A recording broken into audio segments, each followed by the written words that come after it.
15મો પ્રશ્ન fx એ 4 ઘાત ધરાવતી બહુપદી છે એટલે કે x⁴ હોય જે -1 0 અને 1 આગળ નિર્ણાયક બિંદુઓ ધરાવે છે x belongs to f of x બરાબર f of 0 તો t ના બધા ઘટકોના વર્ગોનો સરવાળો કેટલો થાય t ના ઘટકો શોધવાને એવા કે f of x ને f of 0 બંને સરખા થતા હોય તો t ના જેટલા ઘટકો આવશે પછી તેનો વર્ગ કરીને સરવાળો તો પહેલા બહુપદી મેળવવી પડે 4 ઘાત ધરાવતી વસ્તુ આ મહત્વની છે -1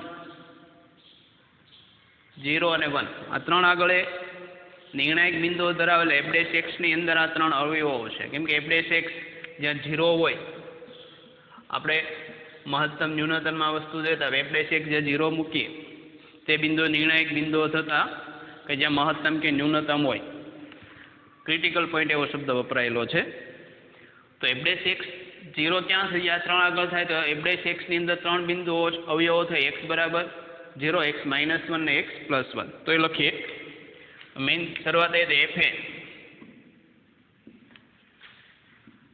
x બરાબર -1 0 અને 1 માટે નિર્ણાયક બિંદુઓ ધરાવે છે નિર્ણાયક બિંદુઓ ધરાવે છે મેઇન f' ની અંદર આ ત્રણ અવયવો છે એટલે કે x -0 x -1 અને x -1 આ f' ના અવયવો થાય માટે f' આવું હોઈ શકે x -1 x +1 માટે f' x into x² - 1 એટલે ખરેખર f' શું હોય x³ - x હશે હવે વિકલન છે એના પરથી ફરી એક વખત ઇન્ટિગ્રેશન એપ્લાય કરીશું એટલે આપણને f of x મળશે માટે integration of f' dx integration of x³ - x dx વિકલન ને સંકલન સામ ઉડી જશે માટે f of x બરાબર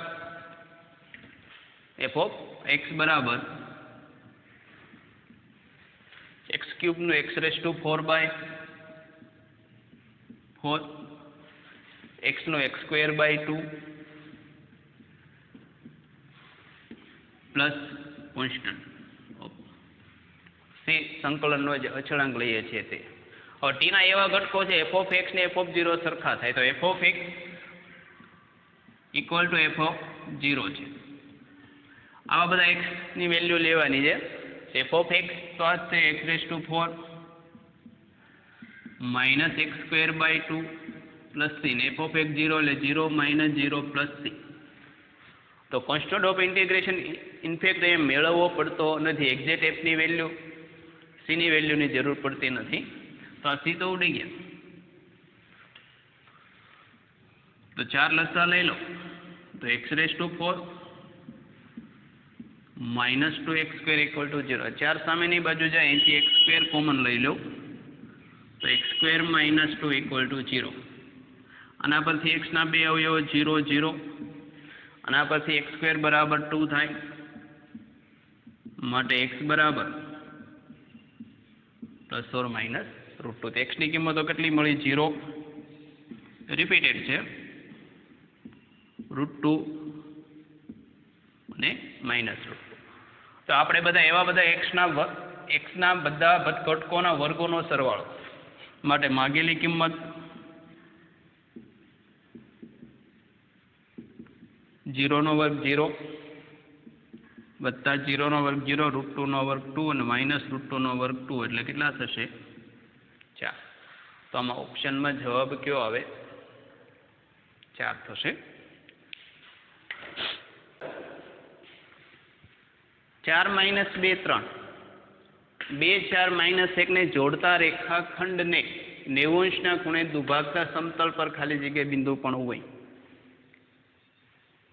પ્લેનનો દાખલો 3 ડાયમેન્શનલ જ્યોમેટ્રીનો આકૃતિ દોરો એટલે 90% દાખલો થઈ જાય શું કહેવા માંગે તે જોઈએ તો આ બે બિંદુને જોડતા રેખાખંડના સમતલ દુભાગે છે એટલે 90 અંશના ખૂણે દુભાગે છે धारो कि आ कोई समतल होय, आ मांगेलुं समतल छे, ए आ बे बिंदुने जे छे पेलुं बिंदुने नाम धारो कि आपणे फाई बाबरनी ए आपीए, आ बी आपीए, तो बिंदु ए छे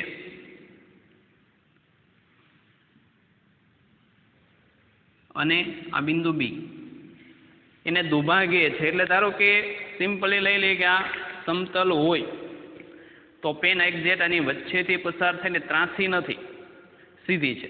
आ बे बिंदुओ जोड़तो रेखाखंड ए अर्थमां छे। तो दुभागे छे तो आ समतलनो अभिलंब n बार।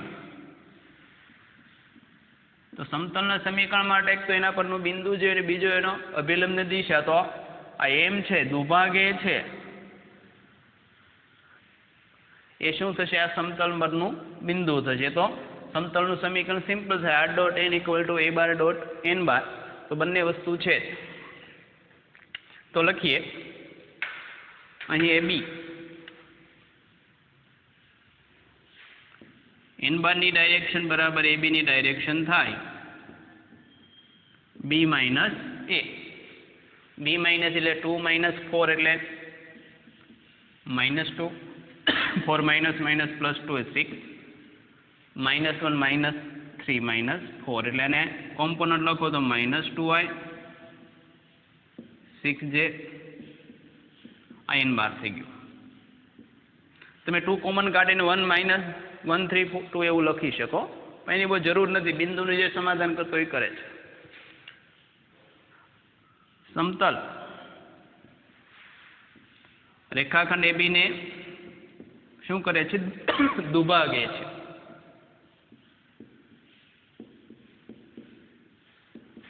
माटे m बराबर रेखाखंड ए बी नो शुं थाय, मध्य बिंदु भाग एटले सरखा भाग करे छे। तो रेखाखंड ए बी नो मध्य बिंदु, तो मध्य बिंदु नी फॉर्म्युला तो आपने क्लियरली खबर छे, केम के जे डबल ई भणीए छे એટલું તો હોય। 4 ને 2 6 ભાગ્યા 2 એટલે 3 -2 + 4 2 ભાગ્યા 2 એટલે 1 અને 3 - 1 2 ભાગ્યા 2 એટલે 1 આ થઈ ગયું શું a બાર। અને તમે લખવો તો કોમ્પોનન્ટ 3i + j + k। तो समतलनुं समीकरण खबर ज छे, r bar dot n bar equal to a bar dot n bar. r bar dot n bar, r एटले x y z, n एटले आ मळ्या छे तो डायरेक्ट लखूं तो -2x + 6y -4z, a बार लखूं तो 3i + j + k into dot -2 6 6j -4k। तो आ थशे -2x + 6y -4j। 3 into 2 -6 1 into 6 + 6 બે ઉડી ગયા। -2 વડે બધાને ડિવાઈડ કરી દઉં તો x -3y + 2z બરાબર 2। આ પેલા પ્લેનનું ઇક્વેશન થઈ ગયું। કોણ એની પર છે તે જોઈએ, સમાધાન કરવું જોઈએ તો 0 આ મૂકું તો -3 ને +2 2 ન થાય 4 -2 2 એક આ સમાધાન કરે છે। 4 0 1 કરીએ તો ન થાય, ડી પણ ન, તો કોણ સમાધાન કરશે, બી। જોઈ શકો કે એનું વેરિફિકેશન થાય છે। એટલે 3 ડાયમેન્શનલ જ્યોમેટ્રી વેક્ટરના પ્રશ્નો પ્રમાણમાં સરળ હોય, પણ યાદ એટલું રાખવાનું કે પહેલાં તમારે એની રફ ફિગર દોરવી પડે। ફિગર દોરો તો રકમ શું કહેવા માગે એક્ઝેક્ટલી તમને સમજાઈ જશે। 17મો પ્રશ્ન ન્યુમેરિકલ છે। 3 અને 243 વચ્ચે m સમાંતર મધ્યકો અને 3 સમગુણોત્તર મધ્યકો, ચોથો સમાંતર મધ્યક અને બીજો સમગુણોત્તર મધ્યક સરખા બને તો એમ કેટલા થાય? તો જોઈએ, આ બે વચ્ચે સમાંતર મધ્યક, સમાંતર મધ્યક ધારો કે 2 અને a = 3 થઈ ગયા, b = 243। જનરલ ફોર્મ્યુલા એવી છે કે જો એ 2 અને 243 છે, મારે એમ સમાંતર મધ્યકો મૂકવા હોય તો ડી બરાબર થશે b minus a by n+1. આની વચ્ચે મારે n સમાંતર મધ્યકો મૂકવા હોય તો, અને પહેલો મધ્યક થશે a પ્લસ ડી, આ a1 થાય. બીજો મધ્યક થાય a પ્લસ 2d, ટૂંકમાં d ના સહગુણકમાં આવશે a2 થાય. એ રીતે ચલો a plus n-1 d a plus d. આ સમાંતર મધ્યક ડી ની ફોર્મ્યુલા થાય. સમગુણોત્તર મધ્યક એટલે gm મૂકવા હોય તો ક્યાં લેવાશે? તો gm માટે r બરાબર, તો સમાંતર મધ્યક અને સમગુણોત્તર મધ્યક માટે ખાસ વસ્તુ યાદ રાખવાની, એની કોમન ફોર્મ્યુલા આવ્યું. સમાંતર મધ્યકમાં જ્યાં બાદબાકી છે ને અહીંયા ભાગાકાર હશે, અહીંયા બાદબાકી ને અહીંયા ભાગાકાર આવે. જનરલ બધી ફોર્મ્યુલામાં પણ એ જ થાય. અને છેદમાં આવે ને ઘાતાંકમાં આવે. તો આ થશે b ના છેદમાં એની 1 ના છેદમાં n+1. અને પહેલો સમાંતર મધ્યક લેવો હોય તો મારે ar થાય, બીજો ar² વગેરે. તો આમાં એવું આપ્યું છે કે ચોથો સમાન ફોર્થ am ને સેકન્ડ gm સરખા છે, તો કેટલા થશે જવાબ? તો જોઈએ. તો પહેલા d શોધી. તો d બરાબર b માઇનસ a બાય કેટલા સમાંતર મધ્યક મૂક્યા m? તો 243 માઇનસ 3 ના છેદમાં m+1, તો 240 ના છેદમાં m+1. r પણ શોધી નાખીએ. r થશે b ના છેદમાં a, એની વચ્ચે કેટલા? 3 સમગુણોત્તર મધ્યક, n બરાબર 3 છે, ખાસ ધ્યાન રાખજો, સરખા નથી મૂકેલા. તો n+1, તો b એટલે કે 243 ના છેદમાં 3, 1 ના છેદમાં 3 વત્તા 1. આ 81 ના છેદની 1/4, 81 એટલે 3/4, એટલે કેટલા થશે? 3. હવે શું આપ્યું છે? ફોર્થ am ચોથો સમાંતર મધ્યક ઇક્વલ ટુ સેકન્ડ ગુણોત્તર મધ્યક gm સમગુણોત્તર મધ્યક. ફોર્થ am એટલે a પ્લસ 4d, અને 2am એટલે a r². બીજો છે એટલે ઘાતાંક આવશે. તો અહીંયા ગણીએ છીએ. પહેલા ફોર્મ્યુલા એ જ રીતે રાખીએ. તો a પ્લસ 4d એ બરાબર કેટલા છે? 3 વત્તા 4d, 4 × 240 by m+1 equal to ar². એ બરાબર કેટલા છે? 3 r². r બરાબર કેટલા છે? 3, 3 નો વર્ગ. તો એમ લસાઅ લઈ લે તો 3m પ્લસ 3 પ્લસ 24 ગુણ્યા 4 એટલે 96 960. m+1 સામેની બાજુ 3 નો વર્ગ, 9 ગુણ્યા 3 27. m સામાન્ય બાજુ 27, m વત્તા 27. આ તો ખબર પડી, સાદું રૂપ આપ્યું, નવું કાંઈ નથી ને, એટલે સ્પીડ તો રાખવી જ પડે. તો 3m વત્તા 963 બરાબર 27m. 3m સામેની બાજુ જાઓ તો 24m, 963 માઇનસ 27, તો કેટલા થશે? 913 ને 14 કાઢીએ એટલે કે 936. જોઈ લે, 6 ને 7 13, 4 ને 2 6. માટે m બરાબર 936 ના છેદમાં 24, 24 તેરી 72, 936 બાય 24, 24 તેરી 72, 2 1 અને 24 8 થાય લગભગ, 8 6 32, 24 9 9 6 36 નો છગડો વધી આવી 3, 9 તેરી 18 ને 2, 18 ને 3 21, તો કેટલા થશે? 39. તો એમની કિંમત કેટલી થશે?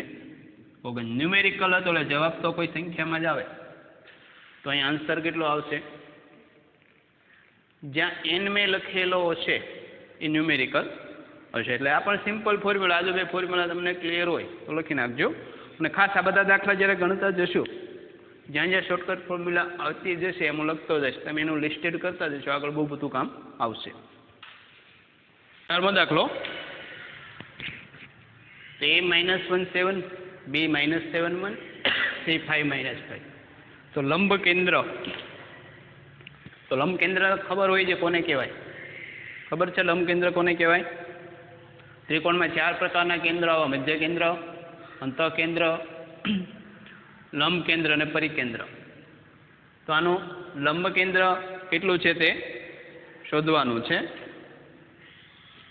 તો લંબકેન્દ્ર એટલે બંને વેધનું સંગમ બિંદુ થાય. તો ત્રિકોણ એબીસી હોય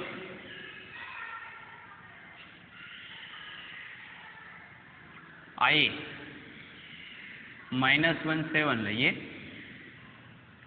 બી -7 1 અને સી 5 -5. તો લંબકેન્દ્ર ધારો કે પહેલા બિંદુમાંથી અહીંયા કોઈ વેધ દોરું તે આ લંબ ક્યાં આવી બિંદુ વાળે લેવા દેવા નથી પણ લંબ થશે. બીજો આમાંથી વેધ દોરું અને લંબ થતો હોય. આ મધ્ય બિંદુ હોય એવું જરૂરી નથી. ત્રીજો અહીંથી પસાર થાય લંબકેન્દ્ર જનરલી આપણે એચ વડે દર્શાવીએ, ઓર્થો સેન્ટર કહેવાય છે. તો એચના આયામ શોધવાના છે. ઓપ્શન પરથી થાય પણ થોડુંક આપણે થિયરિકલ કરીને ત્યાર પછી ઓપ્શન કરીએ.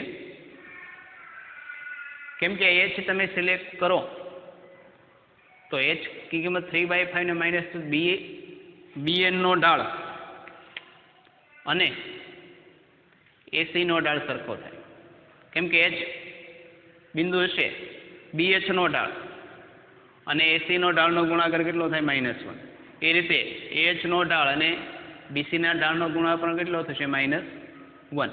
એ બંનેનું સોલ્યુશન કરતું કોઈ બિંદુ મળે તો ધારો કે આ મૂકીને તમે BH નો ઢાળ શોધી શકો. આના પરથી AH નો ઢાળ શકો. AC અને BN ના ઢાળ તો ખબર જ છે પણ થોડુંક થિયરિકલ આઈડિયા હોય તો એ રીતે થાય. અને બંને મેથડ કરીએ. ધારો કે આના આયામ H અને K લઈએ તો એક સમીકરણ એવું થાય કે AM નો ઢાળ ગુણ્યા રેખાખંડ BC નો ઢાળ -1. કેમ કે બંને પરસ્પર લંબ, ઓર્થો સેન્ટરની વ્યાખ્યા જે છે. તો M નો ઢાળ y2 - y1 k - 7 છેદમાં h -+1 ગુણ્યા BH BC નો ઢાળ -5 - 1 એટલે -6 ને 5 +7 +12 એટલે કે k -7 આ માઇનસ પ્લસ કરી નાખો તો 2 ટાઈમ h+1 થશે. ખબર પડી? આ માઇનસ ઉડી ગયા. 2h+1 સામેની બાજુ. તો આનું સમીકરણ એવું થાય 2h k સામેની બાજુ હોય -k. આ એક આ બાજુ લાવો તો -7 ને એક -8. -8 નહીં થાય પણ 2 આવશે એટલે -9 થાય. 2 આવે ને આ બાજુ માઇનસ. તો જોવાનું આઠ વચ્ચે સીધું બીજા રકમ મેળવવાની નથી. તમે બીજું સમીકરણ આ મેળવો BN ગુણ્યા AC નો ઢાળ એ HK વાળું બીજું સમીકરણ મળે અને તમે સોલ્વ કરો એટલે મળે. પણ જોવાનું કે ઓપ્શન એવો એક ઓપ્શન છે જે આનું સમાધાન કરતો એવો એક જ હોય તો આપણે વાર્તા પતી ગઈ, આપણો જવાબ થઈ ગયો. આ -9 છે. તો જોઈએ પેલો ઓપ્શન 3/5 મૂકો તો 6/5 -5/3 એટલે 10/6 થશે. -9 નો થાય. આ 3 મૂકો તો 6 અને +3 -9 6 નો થાય. -3/5 મૂકો તો જો -6/5 -3/5 એટલે -9/5 થાય. છેલ્લું મૂકો તો -6 -3 -9. તો દાખલો આગળ ગણવો પડતો નથી. ઓપ્શન કોણ થાય? ડી. કઈ રીતે ખબર પડી? તો સબસ્ટિટ્યુશન ખૂબ જ પાવરફુલ મેથડ છે. ડાયરેક્ટ કરવા કરતાં અડધેથી એપ્લાય કરવી વધારે સરળ પડે. થિયરિકલ જવું હોય તો હજી કહી દો કઈ રીતે થાય. તમે BN નો ઢાળ ગુણ્યા AC નો ઢાળનો ગુણાકાર કરો, HK વાળો એક સમીકરણ આવશે. બંને સોલ્વ કરો એટલે HK ની કિંમત આ જ મળે. એટલે ઘણી વખત હાર્ડવર્કની જગ્યાએ સ્માર્ટ વર્ક કરવું પડે કે બંને. એટલે એની માટે તમારી સમજણ એટલે કે થિયરી ક્લિયર હોવી જોઈએ કે શું કહેવા માગે તો જ આ કામ થઈ શકે. સબસ્ટિટ્યુશનથી અડધો જ દાખલો ગણવો પડ્યો. અને 2 ડાયમેન્શનલ જ્યોમેટ્રી છે, કન્સેપ્ટ એકદમ ક્લિયર હશે તો દાખલા ઇઝી પડે, નહીં તો સૌથી ટફ 2 ડાયમેન્શનલ જ્યોમેટ્રી જ પડશે.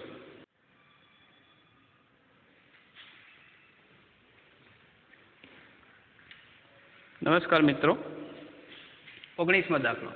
x - 2y + 5z - 2x 4yz - 7x 16y 9z 0 એ છે આ બધા સમીકરણના પૂર્ણાંક ઉકેલોનો ગણ છે, જેથી 15 ≤ x² + y² + z² ≤ 150.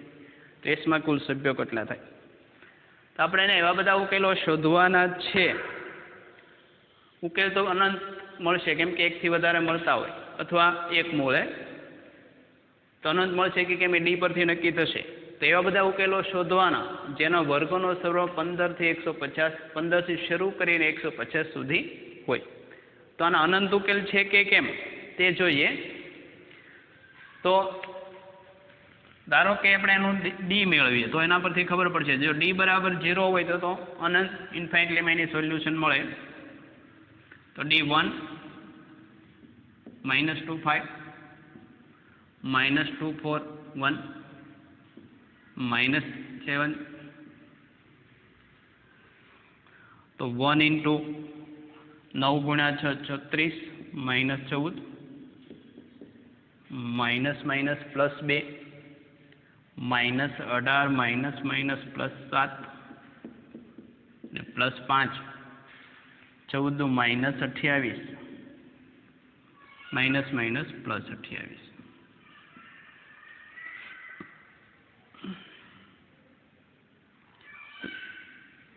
-14 એટલે થશે +22, -11 એટલે -22 ને +0. તો આને ઇન્ફાઇનાઇટલી મેં અનંત ઉકેલો છે. તો અનંત ઉકેલો છે, કોઈ પણ એક્સને ધારી લો તમે તો વાય ને ઝેડ મળે. તો ધારો કે આપણે કોઈ એક ઝેડનો 0 ધારી લો છે, અથવા એક્સ વત્તા વાય નહીં, એક્સને સૂત્રનો કરતા પ્યોર થિયરી કરજો, એને કર કોઈ ધારી પણ શકો. તો એક્સ બરાબર આ સમીકરણ 1 કહીએ, આ 2 થિયરિકલ જ ઉકેલ કરીએ તો 1 પરથી એક્સ બરાબર કેટલા થશે? 2y - 5z 2 માં મૂકીએ.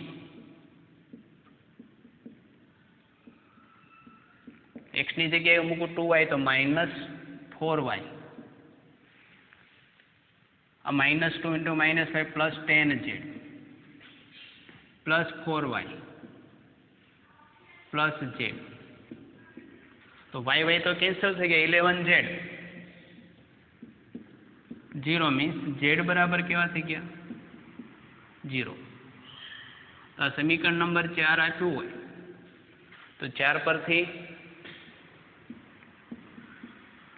x બરાબર 2y એટલે કે y બરાબર કેટલા થાય? x/2. આ એનો ઉકેલ થઈ ગયો. હવે આપણે પેર બનાવીએ. બધા ઉકેલો નથી લેવાના, પૂર્ણાંક +1 2 3 4 5 એવા -1 2 3 4 5 વગેરે. તો આપણે પેર બનાવીએ તો આપણે ખરેખર તો z ડાયરેક્ટ લેવા દેવાના, z². આપણે x ને y ને એવી પેર બનાવીએ જેથી વર્ગનો સરવાળો 15 થી શરૂ થાય ને 150 અટકી જાય. તો x y z નો બનાવ ચાલે. y x ના અડધા થાય. જો x બરાબર 1 મૂકો તો હવે 1/2 લઈ શકાશે ને, એનું કારણ કે પૂર્ણાંક ઉકેલ છે. તો x બરાબર 2 મૂકું. જો ઉકેલ આવતો છે ટ્રક કરશે તો 2 નો વર્ગ 4, 1 નો વર્ગ 1, 4 ને 1 5, 15 કરતા મોટા ન થાય. આ આપણા ઉકેલમાં ન આવે. બીજું x બરાબર 2 કે મૂકવું આપણે, એ તો ખબર પડે કે x 4, 4 નો વર્ગ 16, 2 નો વર્ગ 4, 16 ને 4 20, આ આવશે. તો -4 મૂકો તો -2 પણ આવે ને, કેમ કે પૂર્ણાંક ઉકેલ થાય. આ પણ આવશે. ટૂંકમાં આ પેરવાળા 2 આવી ગયા. હવે બીજી પેર લઈ લો, 6 3 લઈએ તો 36 ને 9 45 ± માં આવશે એટલે +6 -6 -3 આ બીજી પેર. એ રીતે 8 4 માટે +± 8 ± 4 આવશે કે કેમ? તો 8 નો વર્ગ 64 ને 4 નો વર્ગ 16 80, 150 કરતા નાના એક આ પેર આવશે. +± 10 લઈ લઉં તો +± 5, આવે તો 10નો વર્ગ 100, 5નો વર્ગ 25, 125, 150 કરતાં નાના આ પણ આવશે. 12 લઈ લો, 12નો વર્ગ 144 ને 6નો વર્ગ 36, 180 થાય. 150 કરતાં નાના થતા નથી. તો ટોટલ કેટલા ઉકેલો મળે? તો કુલ ઉકેલો કેટલા થઈ ગયા? 1, 2, 3, 4, પછી આ 2 મળશે 6 ને અહીંયા કેટલા થઈ ગયા? 8. તો કુલ ઉકેલો કેટલા મળે? કુલ સભ્યો કેટલા થશે? 8. તો ન્યુમેરિકલ પ્રશ્ન હતો. કુલ જવાબ કેટલા મળે છે આના? 8.